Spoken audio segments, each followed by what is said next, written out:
The title of today's class is That Racist Sociologist. And what I'm going to do today is explore the what I experienced last summer. And so over the years, when you teach a class on race relations and cultural relations and highly controversial topics, as much as I actually really try to be just really grounded and thoughtful and fair-minded, it's not uncommon for me to be criticized by various constituencies of people, and mostly it's because I don't think like everybody, no matter what I say, like in a room this size, someone's going to disagree with it. I mean, this is the nature of these things. So if I take if I go conservative, the liberals are bothered. If I go liberal, the conservatives are bothered. If I stay moderate, there's always some way that I say things that's unappealing or it doesn't work for other constituents of people. It just really doesn't matter. When I talk about international issues, there are always people in the room who have different views about all of these things. And so it's not uncommon for me to be criticized in a highly contentious environment. And, it's a big room, and we film stuff, and we put it out there. So a year ago, summer before last, I was criticized pretty heavily by particular constituencies of people on the left who thought that I was really, among other things, I was racist, but in a different way than this past summer. And just for a lot of reasons, because I just wasn't following the narrative or pursuing the narrative or reciting the one that some people thought I should be reciting, okay? Or sticking with, or whatever the case is. So, but this past summer, I got attacked in an entirely different way, and it was really pretty hardcore. I mean, some major news outlets or blogging outlets or websites or whatever came after me in a pretty hard way, including demanding that I be fired and all sorts of things, right? So anyway, I'm going to call it today's class that racist sociologist, okay? And let me say something before we get going about why I want to really frame this class, because frame kind of what happened and then ultimately what's going to happen is there were primarily three segments. The people pulled video down and they framed those segments so their viewers or their followers or their readers, when they watched these segments or just saw photos or whatever, then they took the responsibility of explaining to them what it is I was saying. So you might see a photo of me, but then this person is going to write about what I said in the class and what I did, right? And what I'm going to do is I'm going to reenact those three segments. So let you all be the judge of what it is. How out of line I was, and whether I deserve to be criticized, or however it is, right? We'll let you be the judge of that. But I thought, the best thing I can do is redo some of these segments, right? Now, so let me just say something at the outset to help frame this. We're really at a very delicate time in our history. Hang on. You got that? Our sapien history, our Homo sapien history, okay? We're at a delicate time. And the issue is, we've got these ways to connect with one another that we never had in the past. And so we have these opportunities to get inside of each other's minds and project our ideas out into their lives and have them project their ideas out into us. And then seek and find other people who think like us and build these communities around any number of sociological issues, factors, and forces. Okay, so they're just like social media just allows networking in a way that we never dreamed was possible. And most of you are of an age that you just grew up with this, but you don't realize how much this has radically changed the world. Now, if you've been following the news about Facebook and this whistleblower and so on, right?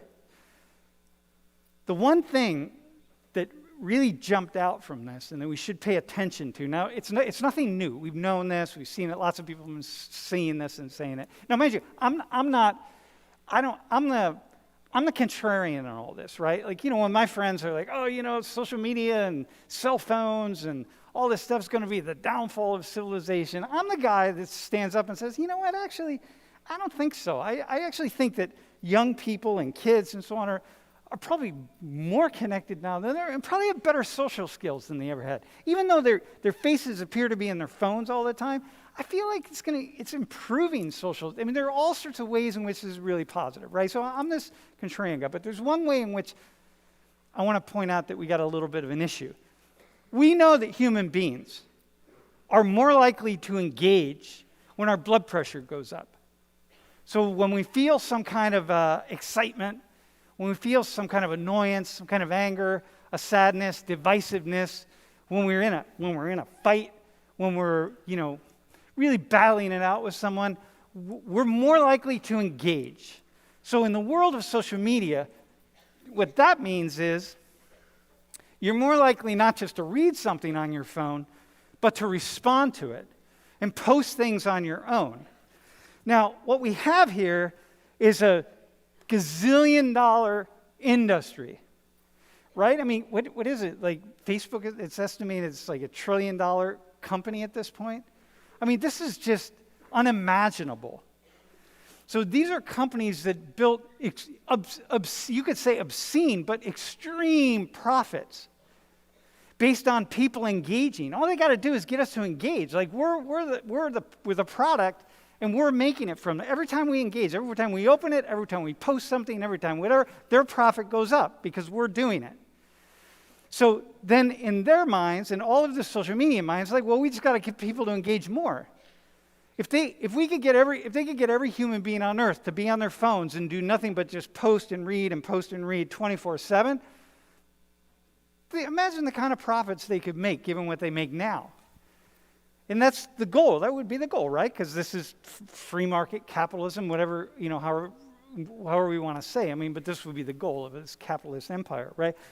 But what they also know is that, but if we can get people to be angry, if we can create animosity, if we can create sadness, if we can create enemies, people will post even more. And then what we're going to do is we're going to build these algorithms, and we're going to find out who these people are. So it's like, we know what your likes and dislikes are. So it's not that we're going to put on your Facebook page the things you like and dislike. We'll do that. But we can also, the things that you like. But we'll also put the things you dislike, because that's going to get your blood pressure up, and then you're just going to you're more likely to post, you're more likely to engage. And so we have an entire system based on building animosity. It's like, my friends, this is actually really, really dangerous. Okay? So now, I experienced this a little bit this summer. And I've always experienced it to some degree, but wow, this summer it was a tidal wave compared to what I would typically experience. Okay, so this is the frame around which I'm going to talk. So first off, first volunteer, Jack. You can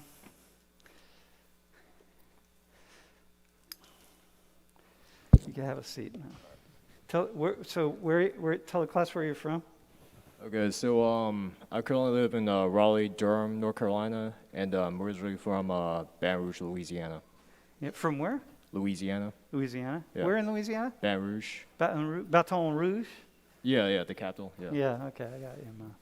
All right. So, but how do you say it? How do they say it? I just hear people say just Baton Rouge. Baton Rouge. Yeah, like the typical. All right, listen. All right, so Jack, your job. So I got probably over the summer in about a 6-week period, I got 500 to 600 hate emails. It compared to maybe 3 emails from people who said, like, hey, that was cool, right, whatever. A lot of hate emails. And I got some mail. And I haven't opened the mail, so I have no idea what's in here. So as opposed to just opening my inbox and having you go through the inbox, I thought, let me bring the mail in, and you sort through the mail and find some things that fit with the class as we're talking about it today, right? So you have a highlighter, you go through, hey, man, I'm not responsible.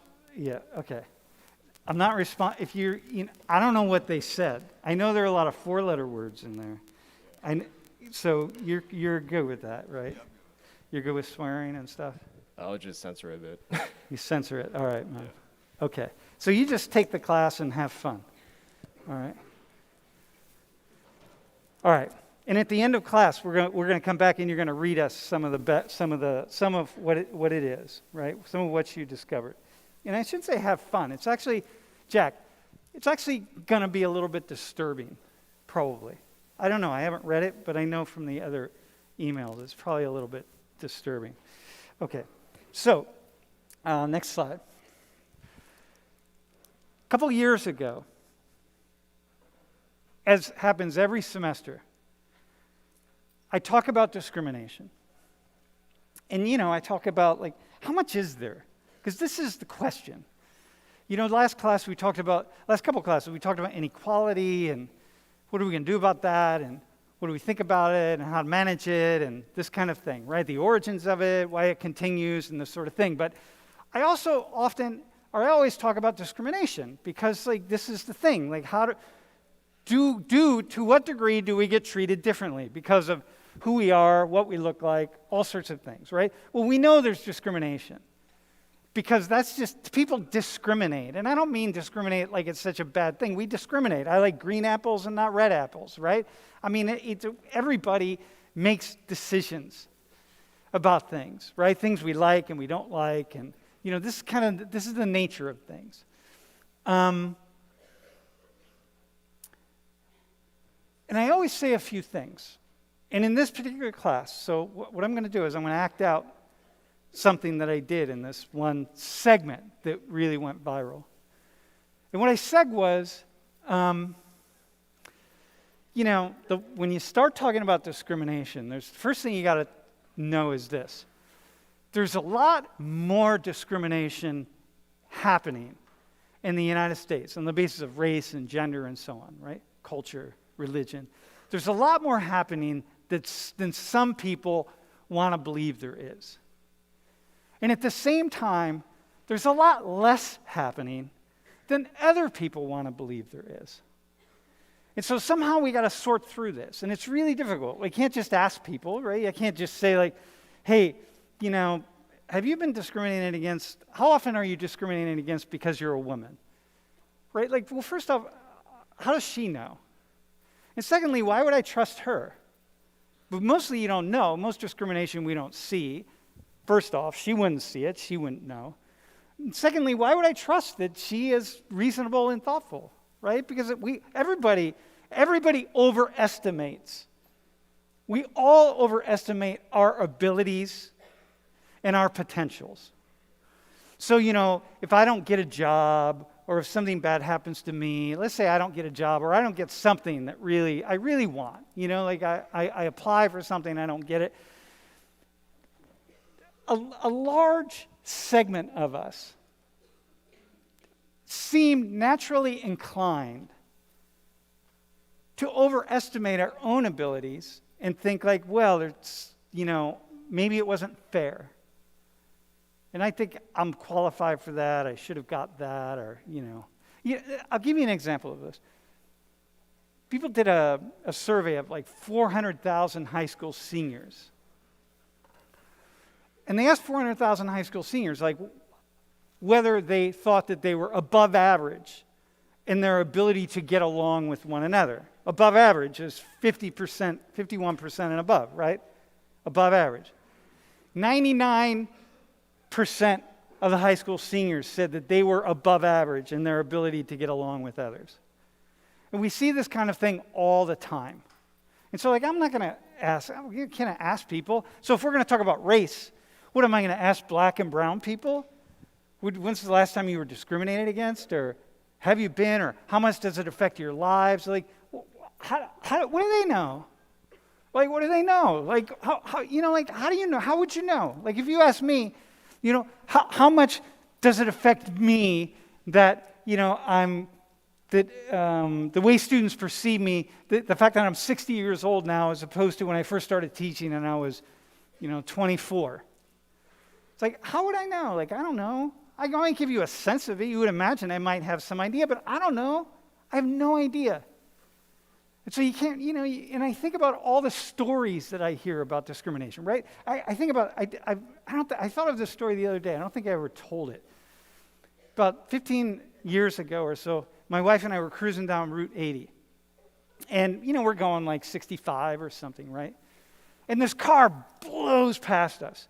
I mean, just it was out of sight before we even practically saw it, right? A couple miles up the road, the car was pulled over by the police, getting a ticket. And it had a black driver and a black passenger. And I said, oh, okay, well, there you go. And I was happy that they got pulled over, frankly, because it startled me, and it was really dangerous. You can't drive that fast. It's a dangerous thing. So, I think we pulled into a rest area for a couple minutes and pulled back out, and we're driving down the road. So about a half hour later, boom, same thing. Car flies past us. And I said, oh my God, that's the same car. They must be trying to make up time. 2 miles down the road, they're pulled over by another state trooper, getting another ticket. And I think to this day, what's the likelihood that when they tell that story of getting pulled over, and they say, yeah, we got pulled over driving while black twice in a 45-minute period, what's the likelihood that they also say, and we were driving 100 miles an hour? What's the likelihood? Versus, yeah, I've been discriminated against. The state police, they pulled me over twice in 45 minutes. So, am I going to listen to them? It's you know what I mean? Because there's always this way of deflecting, and so we don't know. And so, listen, so what we do is we have to be very careful, because you have to identify what the discrimination is and whether it's really happening. And you got to really, you got to weed out everything else. So maybe the state troopers discriminated against those people, because maybe there were other white cars that were driving 100 miles an hour on that day, and they didn't pull them over. They pulled over the car with the black driver and the black passenger. But frankly, I was on the road that day. I didn't see any other cars, but maybe there was. Maybe on a given day. Maybe the state troopers only look for black people. I wouldn't know that. But you want to know. You want to dig into it. You want to look at it, right? So it becomes a somewhat of a complex experience. So we do these things. We call them audit studies. And an audit study is an experiment that you put together. You have to simulate reality.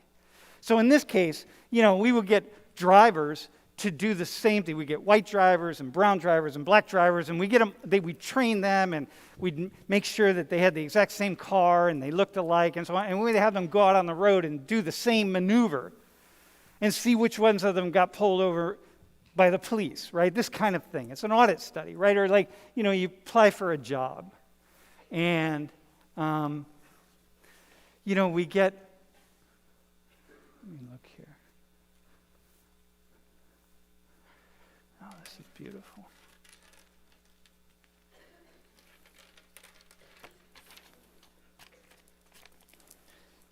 All right, here we go.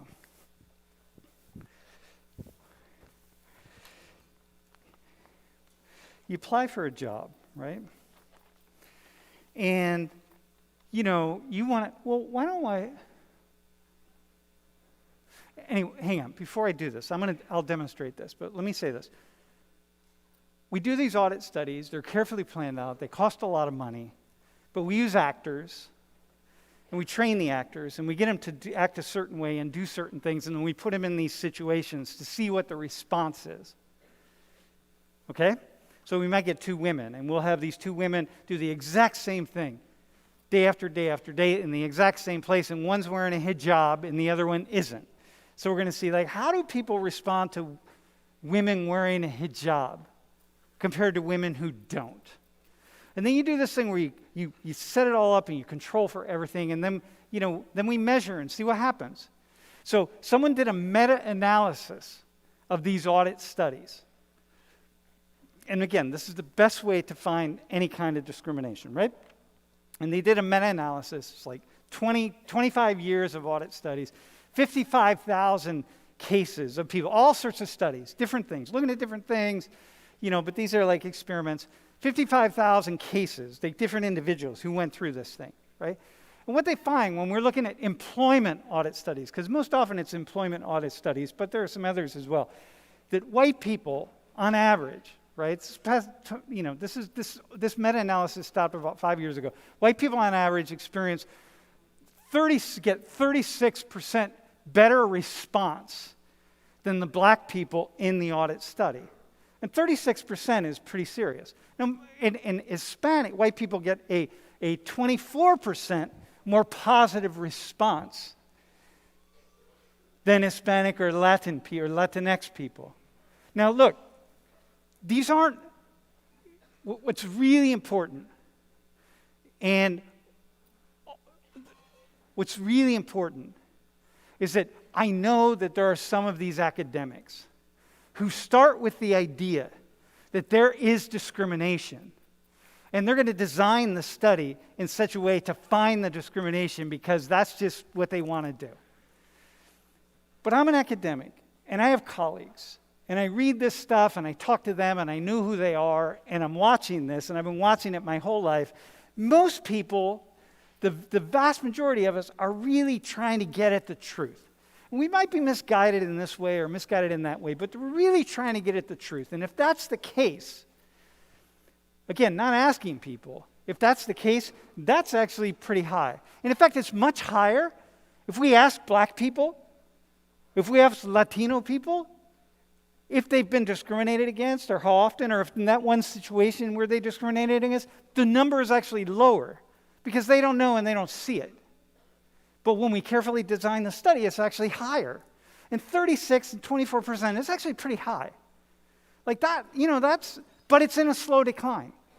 It is declining. Like discrimination, things are, in spite of what some people want to say, things are getting much, much better.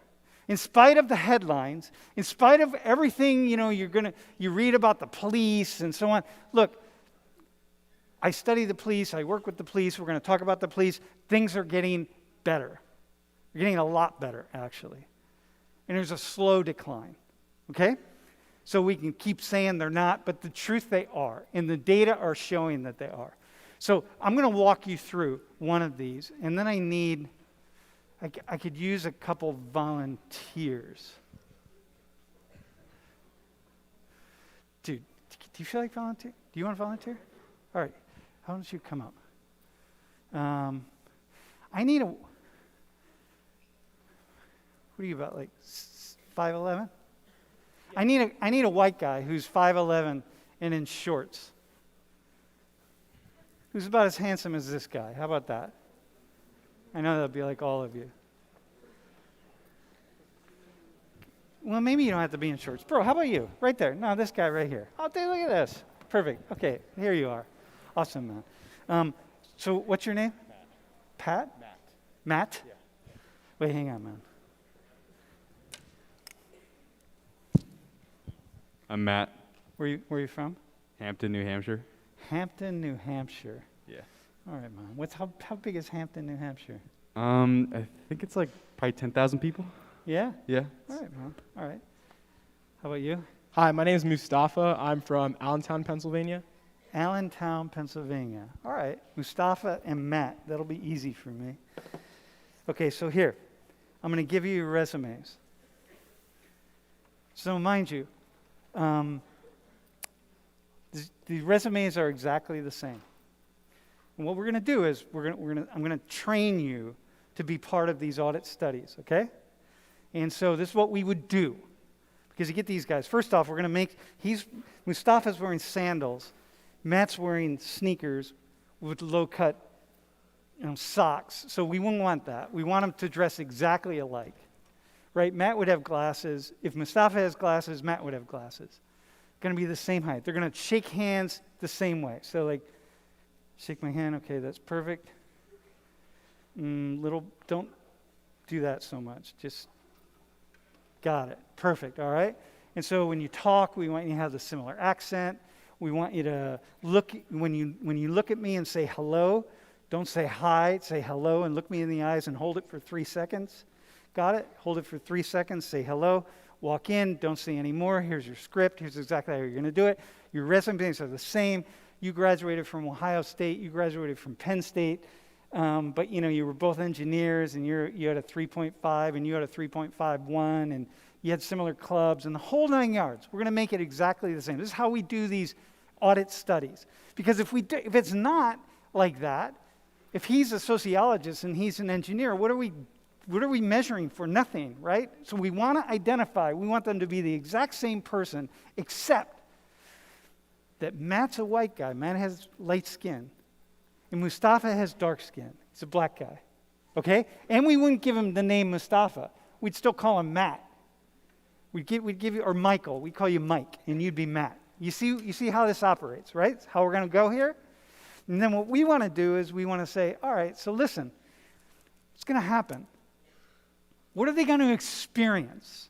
Because we really want to know, right? Don't you want to know? Because look, for me, as a sociologist, I want to know that they actually have a similar experience. That would be ideal for me. Because then we could move on with life, man. Like, can we stop talking about discrimination? Can we stop talking about racism? You know what I mean? Like, can we just stop? Let's move on. Let's talk about things that really matter, like global climate collapse. Something like that. So, we want to get it, we really want to get at the truth. All right, so, go to the next slide. So here's what we do. We send them in for these jobs. And they apply for these jobs, right? This is one study. There are lots of different studies, but this is just one particular one, right? And we say, like, okay, we're going to switch back and forth. Sometimes Matt's going to have a criminal record, and sometimes Mustafa is going to have a criminal record. And then sometimes we go back and forth, right? So he'll go in sometimes with a criminal record, sometimes without. Mustafa, same thing, we switch it up. But otherwise, those are the only two things. The criminal record and white and black, otherwise they're exactly the same person. They're literally a clone of one another. Are we in agreement there? We got it. Okay, so then we know, like, okay, let's assume there's some discrimination. Now, I know some people, hang on, let me speak right here. There are probably some people that think there's no discrimination whatsoever in the world. And I'm going to say there's always discrimination. There always will be. That's the nature of life. There's going to be some discrimination. In the world of race in the United States, I think we could assume that probably in terms of discrimination, most of the time, this guy is going to come out on top. Okay, without a criminal record. I mean, most of the time. It's not a given, but for somebody like me who's reading the audit studies, who's reading this stuff, and again, remember, it's not as bad as you think it is, and it's sometimes a lot worse than we imagine it is, okay? But who's second most desirable? Is it Matt with... Here, you hold that. So, the second most desirable person, is it going to be you with a criminal record? Or is it going to be Mustafa without a criminal record? The second most desirable. You got 4 choices, right? You with and without a criminal record, Mustafa with and without a criminal record. So you're saying the first desirable choice is just... The first choice, the person who's going to get the most callbacks, the person who got the most callbacks, is you without a criminal record. Well, if we're basing it off that, probably me with one, just based off like the concept of discrimination in general. If the people that are, seeing me on a level playing field would picture me as first desirable, probably wouldn't matter. Just put it The as criminal record wouldn't matter? It's a felony conviction. Okay, well that's. It's a felony conviction. If it's a felony, yeah, probably the clean record then. So then he would be the second most desirable. Yes. What do you think, Mustafa? My initial thought would be I'm the second most desirable, but based off of like experiences and studies that have been done, That you've seen? no. Okay, go ahead.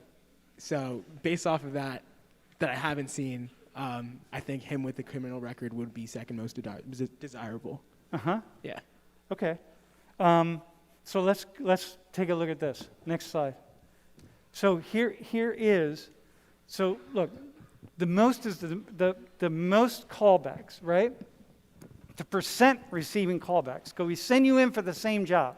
We're just sending you in, same job, right? 34% of the time, Matt without a criminal record gets a callback. And 17% of the time, Matt with a criminal record gets a callback. 14% of the time, Mustafa without a criminal record gets a callback. So look, here's the thing. Y'all like, I'm not in this game I'm in this game to get at the truth. Right? This is the nature of how this works, right? I really want to get at the truth. I really would like to retire and not talk about this stuff anymore. So if we could get this down to be equal, that's great for me. I don't have a bone to pick. I have no axe to grind. It's all good. But look at the difference here. How is that for you, Mustafa? Like to see that him with a criminal felony conviction is going to get more callbacks than you would when you have the same resumes. How is that for you? In this study, by the way. Yeah. I think to not speak in so many words, it hurts. Uh-huh. Yeah. It hurts meaning that it just ends, so say just a little bit more.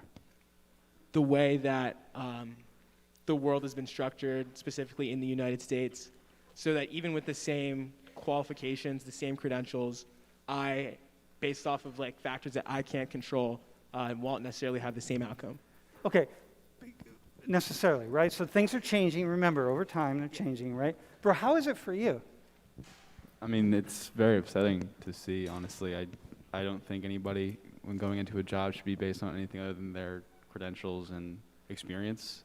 Unfortunately, that doesn't seem to be how it pans out. But yeah, just that's upsetting to see. Yeah. Upsetting. So like, okay, maybe we'll come back to that. Okay. So here, listen. So here's the thing. Stand here. I want to stand between you guys. So this guy here. So we're all doing our college degrees, right? What's your major? Mechanical engineering. What's your major? Film. Film? All right. Well, he's going to get a job anyway. He's going to get paid a lot more than you anyway. So whatever. You're all good. So you're in better shape just to start with, bro. Whatever. Well, who knows, man? You might be the next, I don't know, whatever. It's all good, right? So listen, man. So Matt here, right? Assume you're in mechanical engineering, right?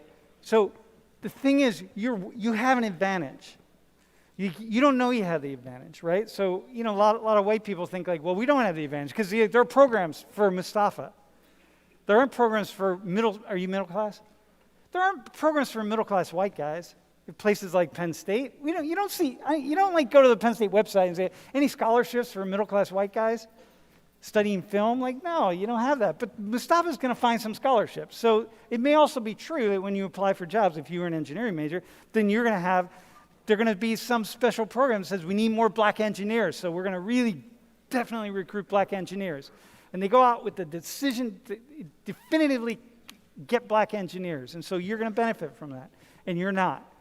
But you benefit from something else that's invisible and you don't see. And that's a benefit that you have. Like as a white guy. Like, come on.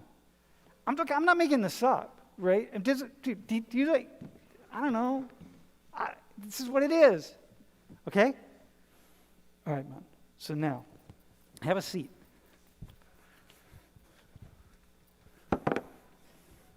No, have a seat right there. No, sorry. Yeah, sit on the table. So now,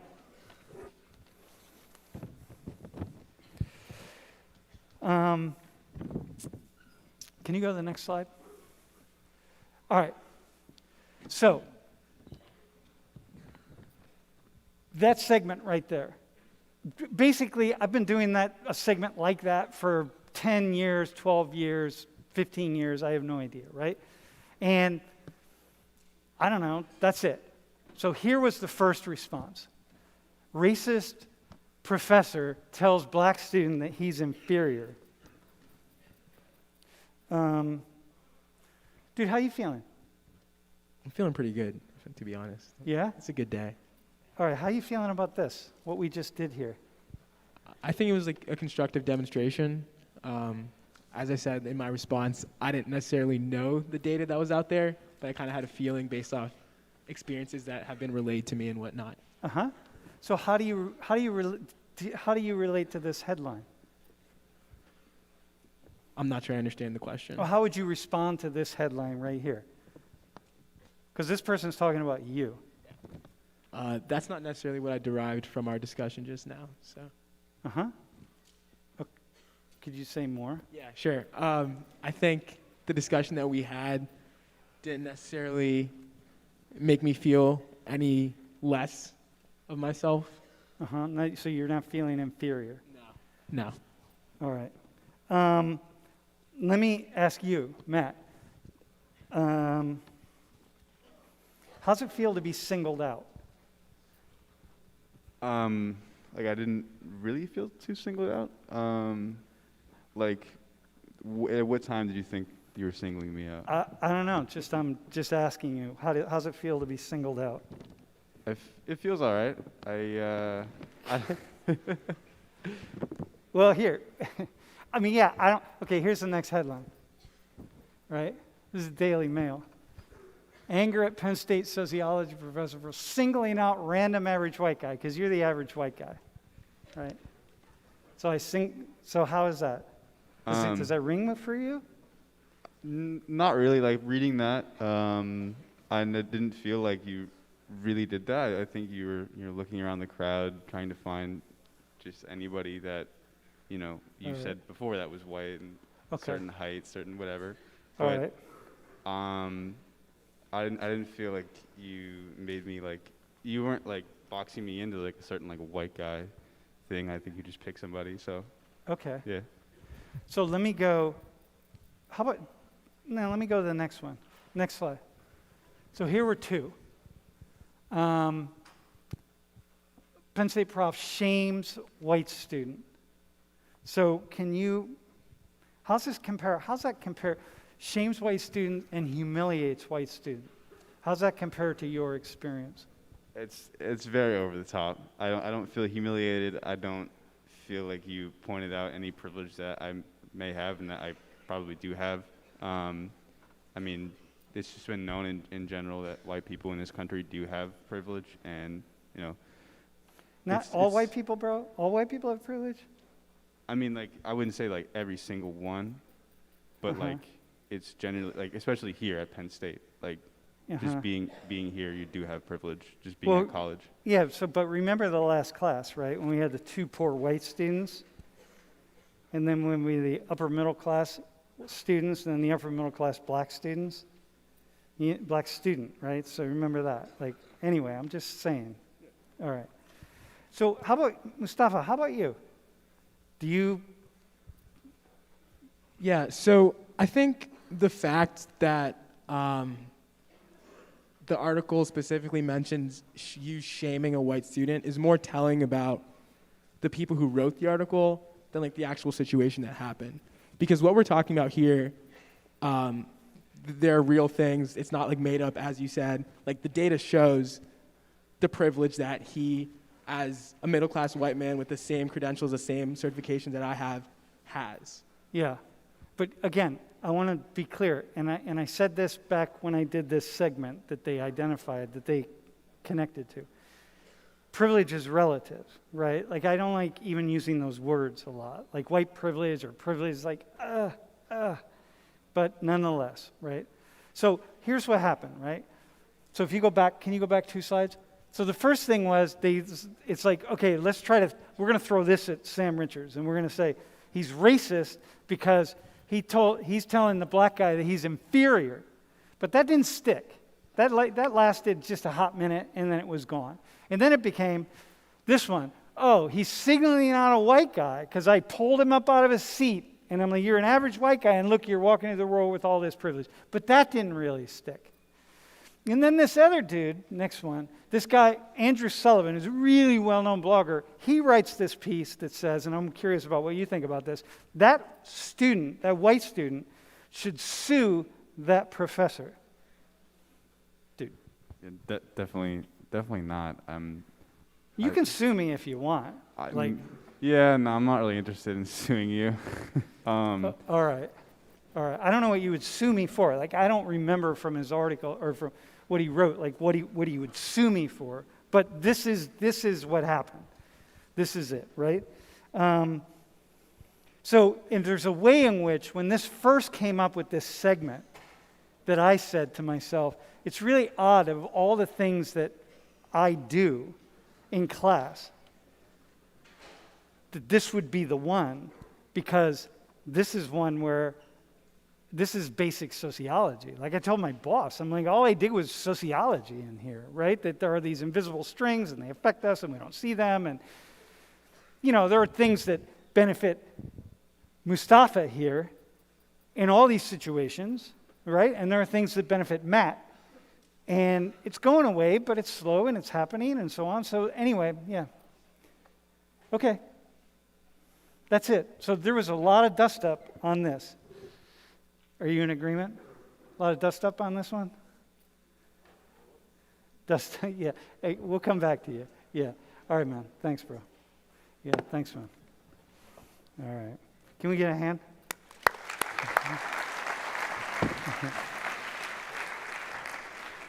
All right, so hang on a sec. So can I have the other 3 volunteers? So you two can go in the back, and you can have a seat. You're going to be back there for a hot minute. Bro, you are. So introduce yourself, my friend. I'm Jake. I'm a senior. I'm a pre-med major. Well, I guess biology on pre-med track. And I live in Clearfield, Pennsylvania, which is about an hour west of here. Mm-hmm. Awesome, man. So listen, Jake, I'm going to walk you through the next piece here, okay? Can you go to the next slide? So, Jake, can you darken that for a second? So last April or March or whenever it was, I don't know what it was, but there was this diversity training video or photo that got leaked. And the Coca-Cola company had hired these diversity trainer to come in and talk to their corporation and so on, right? And this is the kind of thing that happens, right? People hire me sometimes to do that kind of stuff. I don't know why, but whatever, they do. And so this person came in, and someone took a shot of this slide that okay, go ahead and undo it. And this was a summary slide. To be less white is to be less oppressive, less arrogant, be less certain, to be less defensive, to be less ignorant, be more humble, listen, believe, break with the party, and break with white solidarity. Okay? Personally, dude, I don't know about you, I find that really offensive. Like, it's disturbing to me. As someone who's trying to teach about this stuff and actually bring people together in a thoughtful way, not only do I find it disturbing and offensive and racist, to be honest with you, right? I find it to be stupid. Like, personally. I personally agree with that. Do you see any value to it? Like, or do you but maybe because there's some of it, I don't know, what part of it could you agree with? I don't really agree with any of it. It's just kind of singling out a certain group of people and saying that they're ignorant, oppressive, arrogant. It doesn't matter. Say you replaced white with black, white with Asian, white with Saudi. It doesn't matter. It still can be offensive to whatever group it's Okay, so directed to. let me push back a little bit on this, right? But isn't there something like to be less white is to be a little less defensive, maybe? How about that one, dude? Less defensive. White people get pretty defensive about a lot of stuff. Man. Yeah, everybody can. Everybody can defend But in the world themselves. of race relations, white people have their own unique way of being defensive, right? Okay, yeah, I can agree with that. All right, I mean, I'm just pushing a little bit because I'm like, I got to find something in this, right? Because, I mean, I say it's dumb overall, but some parts of it are probably dumber than others, right? Okay? All right, so you ready? Yeah. Cleo. No, wait, oh no, you. Yeah. All right. So,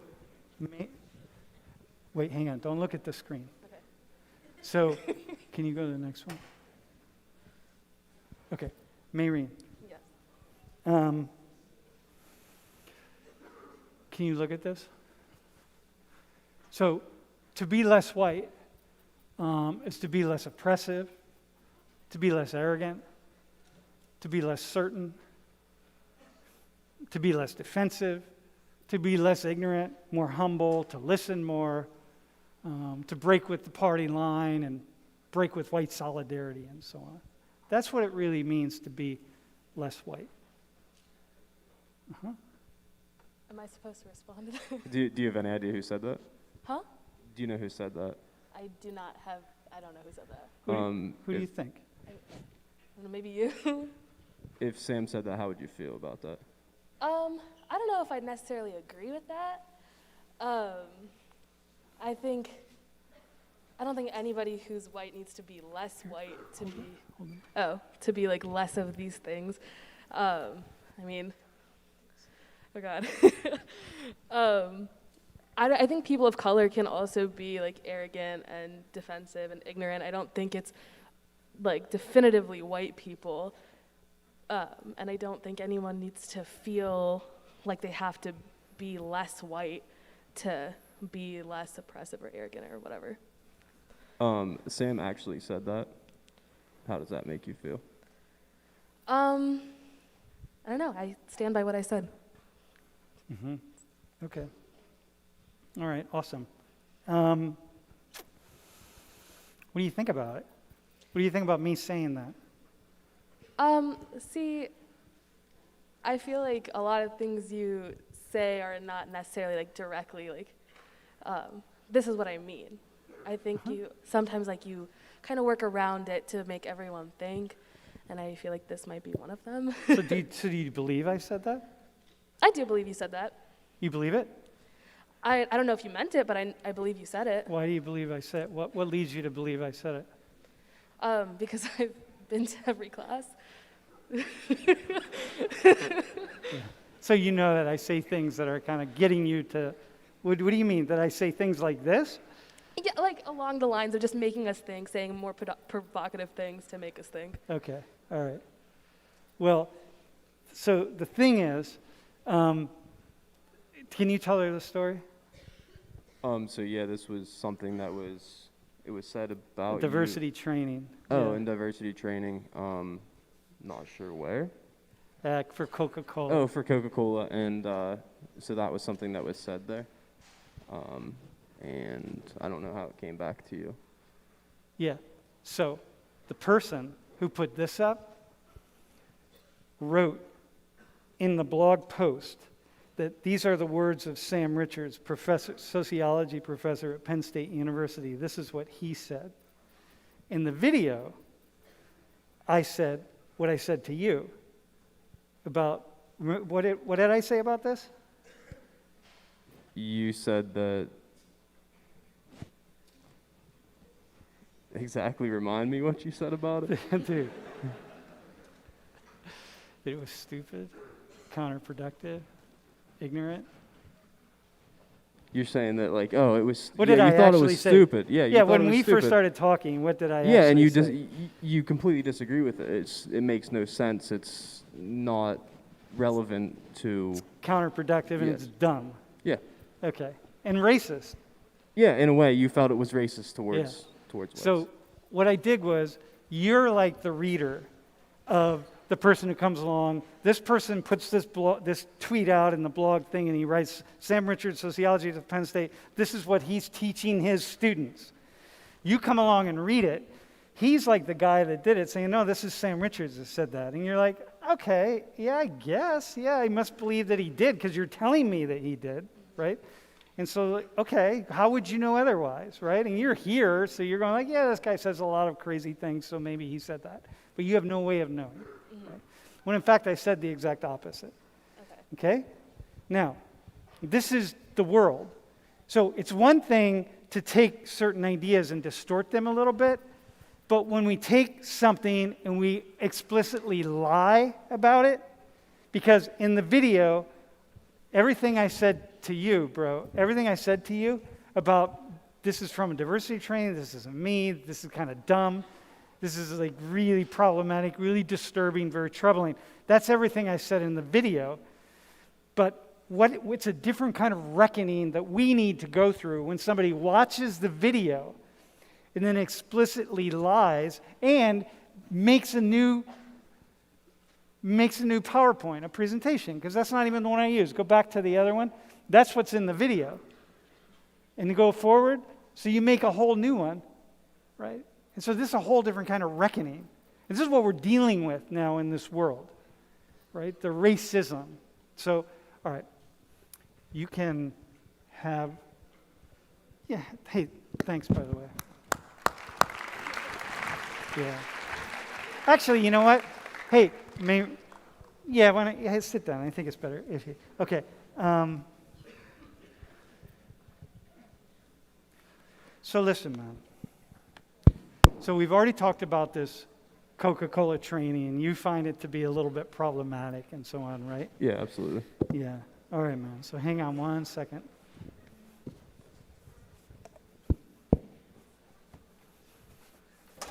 Cleo, come on, my friend. Introduce yourself. Yeah, it's on. Hi, I'm Cleo. I'm a senior, and I'm studying classics. Classics? Yeah. Oh, what are classics for those who don't know? Like Latin and Greek and like ancient languages and history and stuff. Yeah? Yeah. All right, awesome. Well, very cool. So have a seat. So we were talking about, we're talking about white people, right?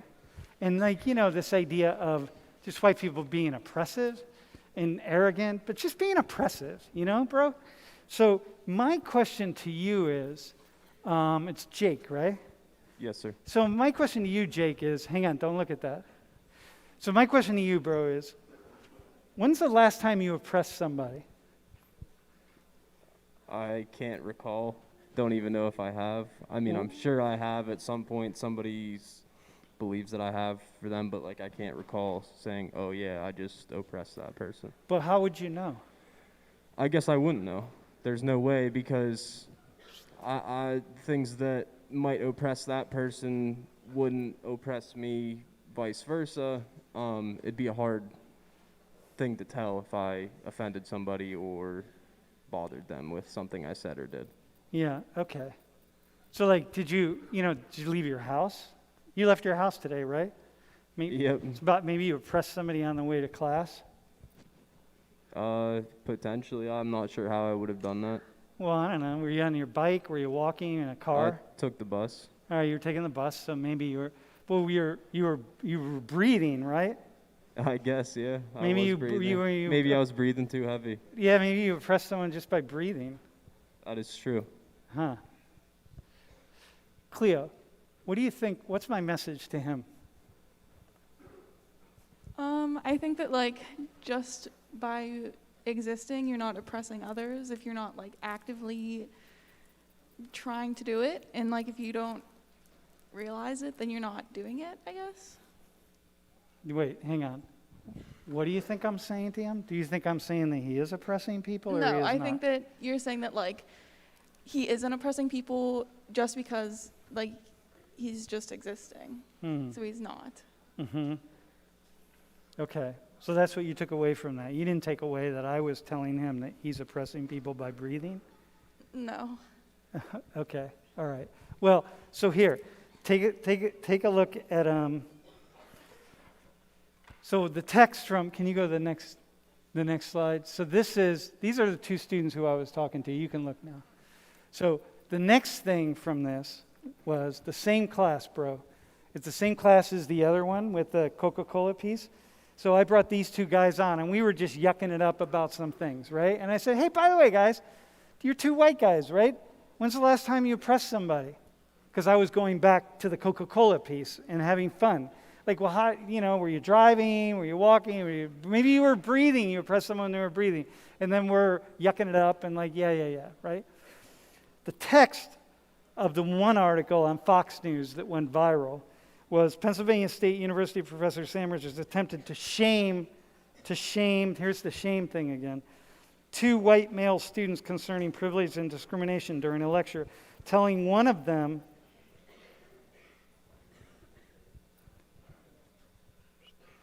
that if he is breathing or going outside, he may be oppressing somebody. So what happened with me was I started getting these letters, these emails about breathing. And I'm like, what the hell is this about? And like the emails were first about, whatever the other thing was. And then suddenly it's about breathing because this goes up, right? And this takes hold. And then it's like you're teaching people that white people that by breathing, they're oppressing people and one thing after another.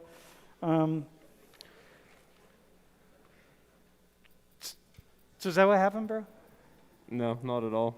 It's just kind of a hypothetical situation that you gave me in a way, and just said it is a possibility, but you didn't straight out say, yeah, you're oppressing me by breathing. So here, I'm going to take my mask off now, right? Okay. All right, so you can see me. Uh-huh. And, dude, we're going to do it again. And we're going to do it just like I did in the video. So can you do a close-up? Can you put a close-up on yellow of me, of my face? So listen, bro, you pressed anybody recently? You're a white guy. Like, you're an oppressive white guy, right? Oppressing anybody recently? No, not really. Come on, man. Like, you're white, dude. Like, how do you know? You've been like... I guess I really don't know. Yeah, all right. Were you outside today? Yeah, you were outside because you got here. So, like, what? You're breathing, right? Maybe you're oppressing people by breathing. Yuck, yuck, yuck, right? And then we go on. That's the video. And so the key is... When we go to the next slide, we're in this world of scapegoating, okay? And you actually, why don't you come back up here? Just because it's good to have you back up here. So we're in this world. Here, can you move? Why don't you move down? We're in this world of scapegoating, and we're in this world of picking people out to be the representatives of all that we think is wrong with the world. And mind you,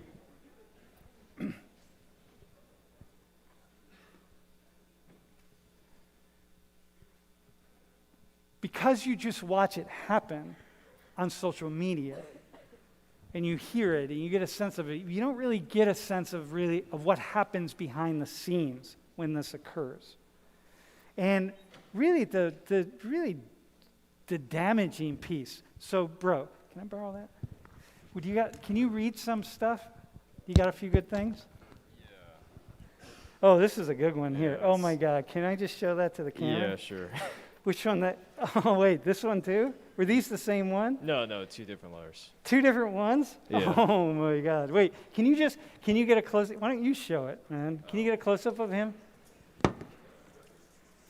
I don't know which camera is going to do it. Maybe green is... Wait, yellow, can you just come closer? Okay. Wait, hang on. If I can... Okay, that's pretty nice. God. That's all. Wait, so the asshole goes first, right? Yeah. Okay, so listen. This is real, right? This is what happens. The government got money because somebody sent that to you. Yeah, right. The post office made money. Yeah. Okay, go read us something else. What do you got for us? All right. So this one calls you a communist and quote unquote hopes that you get eternal illness. A terminal illness? Yeah. I have a terminal illness. It's called life, so I will die. I'm a communist? Yeah, calls you a communist right here. Okay, Yeah. all right, communist. All right, what else do we have? I mean, I say like have them were kind of civil. Yeah, okay, give me a civil one. Okay. Yeah. Yeah, let's hear that. That's important. Okay, so this one says, quote unquote, each person is precious and deserves to be treated with dignity and respect. No student should be treated with derision and mockery. No student should be singled out and ridiculed for superficial attributes. Okay, dude, Matt, here. Matt, so they're standing up for you right there, which is cool, right? So someone told them, so the frame of that is that I put you on the spot and humiliated you. They didn't really they didn't watch the whole video. They didn't watch any of the video probably. They probably watched a little 8-second clip. Or they didn't watch any of it, they just read that. And so people are saying, hey, don't treat this guy with derision and then civility. Like, be nice to your students because they thought I was humiliating you. How's that feel? Like someone watched that somewhere in the U.S. and is standing up for you. I mean, sure, it feels great, but like I didn't really need it. I mean, if I was in that situation, I wouldn't feel like I needed anybody standing up for me. But you got it though. Sure, I'll take it. All right, cool. All right. But like it's like, is it really standing up for me, or is it going against you just because they can't? It's not, like, you know what I mean? Well, look, man, I have a lot of power, and I'm in this group of people, and I have a lot of power to really come after and put down some people, right? Like any of you, I could just put you down very quickly. And so people are watching, and people are standing up, and basically that person is saying to me, we're not going to let you get out of hand, Professor. We're going to keep you in check. And so someone told them that I put you down and came down on you, and so they're going to stand up. And so in that sense, it's kind of that's a really nice letter. Okay, next, what else you got? Somebody sends you a book or A a book? memoir about her experience being biracial. All right, okay, that's cool. All right. Somebody sent you like 2 articles. Modern day queen. Yeah, somebody Alright. sent you like 2 articles about Conservatism? and All right, that's cool. socialism. What did they say? They didn't really say that much. If we're gonna be honest, I can't read that Get last over. Oh wait, hang on, dude. Get over your Yeah, it said your insecurities. Yeah. and expand your vision cordially. So get over your insecurities and expand your vision. Okay.